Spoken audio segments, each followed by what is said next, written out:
Hello friends, इस video से पहले हमने रस की परिभाषा, अर्थ, उसके विभिन्न अंग और विभिन्न भेदों की चर्चा 21 प्रश्नोत्तरी के माध्यम से किया है। आज पार्ट 2 में रस के भेदों की परिभाषा उदाहरण के साथ देखेंगे। आइए हम शुरू करते हैं श्रृंगार रस से। श्रृंगार रस, जब नायक नायिका के मन में एक दूसरे के प्रति प्रेम अर्थात लगाव उत्पन्न होकर विभाव, अनुभाव तथा संचारी भावों के योग से अस्थायी भाव रति जागृत हो तो श्रृंगार रस कहलाता है। इसे रसराज भी कहा जाता है। इसका अस्थायी भाव रति है। इसके दो भेद हैं, संयोग श्रृंगार और वियोग श्रृंगार। संयोग श्रृंगार, नायक और नायिका का मिलन संयोग श्रृंगार कहलाता है। उदाहरण है, तन संकोच मन परम उछाहूँ, गूढ़ प्रेम लखी पढ़ह न काहूँ, जाई समीप राम छवि देखी, रही जनु कुंवारी चित्र अनुलेखी। यहाँ इसका स्थायी भाव रति है। आश्रय नायिका अर्थात सीता जी है। विषय नायक अर्थात श्री राम है।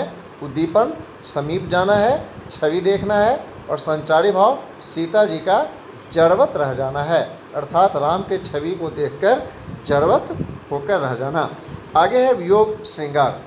जहाँ नायक और नायिका के वियोग का वर्णन हो वहाँ वियोग श्रृंगार होता है। उदाहरण में देखते हैं, विरह का जलजात जीवन, विरह का जलजात, वेदना में जन्म, करुणा में मिला आवास, अश्रु चुनता दिवस इसका, अश्रु गिनती रात, जीवन विरह का जल जात। यहाँ स्थायी भाव रति, प्रिया वियोग है। आश्रय नायिका है। विषय नायक है। उद्दीपन नायक से दूरी है। अनुभव वेदना, पीड़ा का अनुभव करना है। संचारी भाव विलाप करना या रोना है। दूसरा रस में हम करुण रस को देखते हैं। जब प्रिय या मनचाही वस्तु के नष्ट होने या उसका कोई अनिष्ट होने पर हृदय शोक से भर जाए तब करुण रस जागृत होता है। उदाहरण, मेरे हृदय के हर्ष हा, अभिमन्यु अब तू है कहाँ। अभिमन्यु के मृत्यु के बाद का ये दृश्य बना है। अस्थायी भाव इसका शोक है। आश्रय द्रौपदी है। विषय अभिमन्यु है। उद्दीपन शोकाकुल वातावरण है। अनुभाव रोना विलाप करना है। संचारी भाव द्रौपदी का अभिमन्यु को याद करना, बीच बीच में जड़ हो जाना आदि। आगे है वीर रस। युद्ध अथवा किसी कठिन कार्य को रोकने के लिए हृदय में निहित उत्साह, अस्थायी भाव के जागृत होने के प्रभाव स्वरूप जो भाव उत्पन्न होता है उसे वीर रस कहा जाता है। उदाहरण है, चढ़त तुरंग चतुरंग साज शिवराज, चढ़त प्रताप दीन दीन अति जंग में, भूषण चढ़त मरहठन के चित चाव, खग खूली चढ़त है अरिन के अंग में, भौसला के हाथ गढ़ कोट है चढ़त, अरि जोट है चढ़त एक मेरु गिरि श्रृंग में, तुर्कान गम व्योमयान है चढ़त विनु, मन है चढ़त बदरंग औरंग में। अब इसका स्थायी भाव उत्साह होगा। आश्रय शिवराज है। विषय औरंगजेब और तुरक है। उद्दीपन शत्रु का भाग जाना, मर जाना। अनुभाव में घोड़ों पर चढ़ना, सेना सजाना, तलवार चलाना। संचारी भाव में उग्रता, क्रोध, चाव, उत्साह आदि।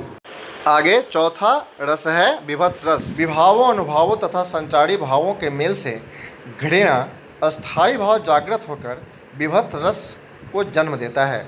उदाहरण में है, सिर पर बैठो काग आँख दो खात निकारत, खींचत जीव ही स्यार अति ही आनंद कर धारत, गीध जांग का खोद खोद के मांस उचारत, स्वान आंगुरनी काट काट के खात विचारत, बहु चील नोच ले जात तुच्छ मोद भरियो सबको हियो, मनु ब्रह्म भोज जजिमान को आज भिखारिन कह दियो। यहाँ स्थायी भाव जुगुप्सा है। आश्रय देखने वाला है। विषय मृत शरीर है। उद्दीपन गिद्ध, सियार, चील आदि द्वारा मांस नोच नोच कर खाया जाना है। अनुभाव घृणा है। संचारी भाव दीनता, निर्वेद आदि। पांचवा रस है शांत रस। सांसारिक वस्तुओं से विरक्ति तथा सात्विकता का वर्णन ही शांत रस कहलाता है। उदाहरण है, मन मस्त हुआ फिर क्यों डोले, हीरा पायो गांठ गठियायो, बार बार बाकों क्यों खोले। यहाँ अस्थायी भाव वैराग्य है। आश्रय कवि है। विषय ईश्वर है। उद्दीपन ईश्वर भक्ति, सुलभ वातावरण। अनुभाव ईश्वर की भक्ति में लीन होना, धन्यवाद करना, गाना। संचारी भाव प्रसन्नता, विस्मय आदि। छठा रस है हास्य रस। किसी पदार्थ या व्यक्ति की असाधारण आकृति, विचित्र वेशभूषा, अनोखी बातों, चेष्टाओं आदि से हृदय में जब विनोद या हास्य का अनुभव होता है तब हास्य रस की उत्पत्ति होती है। उदाहरण, गोपियाँ कृष्ण को बाला बना वृषभान के भवन चली मुस्काती, वहाँ उसको निज सजनी बता रही उसके गुणों को बतलाती। स्वागत में उठ राधा ने ज्यों निज कंठ लगाया तो वे थी ठठाती, होली है कह के तभी सब भेद बताकर खूब हंसाती। यहाँ कृष्ण का गोपी बनाकर राधा से मेल करवाना हास्य रस का प्रतीक है। आश्रय यहाँ गोपियाँ हैं, विषय कृष्ण का गोपी रूप धारण करना है। उद्दीपन होली के त्यौहार का वातावरण, अनुभव गोपियों का हंसना, मुस्काना, कृष्ण की चेष्टाएं आदि। सातवां रस है रौद्र रस। जब विभाव, अनुभव तथा संचारी भावों के मेल से क्रोध अस्थायी भाव का जन्म हो तब रौद्र रस की उत्पत्ति होती है। उदाहरण में, उस काल मारे क्रोध के तनु कांपने उनका लगा, मानो हवा के वेग से सोता हुआ सागर जगा। यहाँ अस्थायी भाव क्रोध है, आश्रय अर्जुन है, विषय अभिमन्यु को मारने वाला जयद्रथ है।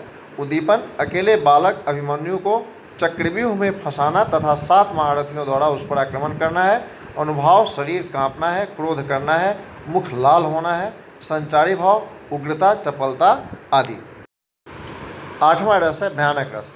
भय उत्पन्न करने वाली बातें सुनने अथवा व्यक्ति को देखने, सुनने अथवा उसकी कल्पना करने से मन में भय छा जाए तो उस वर्णन में भयानक रस विद्यमान रहता है। उदाहरण, एक ओर अजगर ही लखी, एक ओर मृगराय, विकल बटो ही बीच ही पड़यो मूर्छा खाए। यहाँ अस्थायी भाव भय है, आश्रय राहगीर है, विषय अजगर, मृगराज जिसको हम सिंह के नाम से भी कहते हैं, का राहगीर की ओर बढ़ना। उद्दीपन भयानक जंगल, अनुभव डरना, मूर्छित होना, संचारी भाव मरण, बेहोश होना आदि। अब 9वां रस है अद्भुत रस।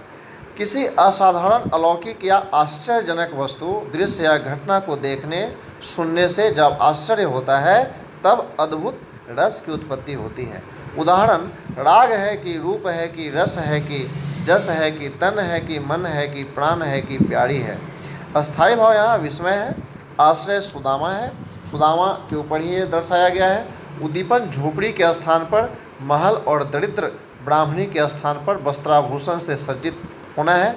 विषय नारी, सुदामा की पत्नी, अनुभव आश्चर्यचकित होना, संचारी भाव हर्ष, मोह, स्मृति आदि का होना है। यह उस समय का दृश्य है जब सुदामा मथुरा से खाली हाथ लौटते हैं और अपने घर पर आकर यह अद्भुत दृश्य को देखते हैं तो उनके मन में ये सभी बातें उत्पन्न होती हैं।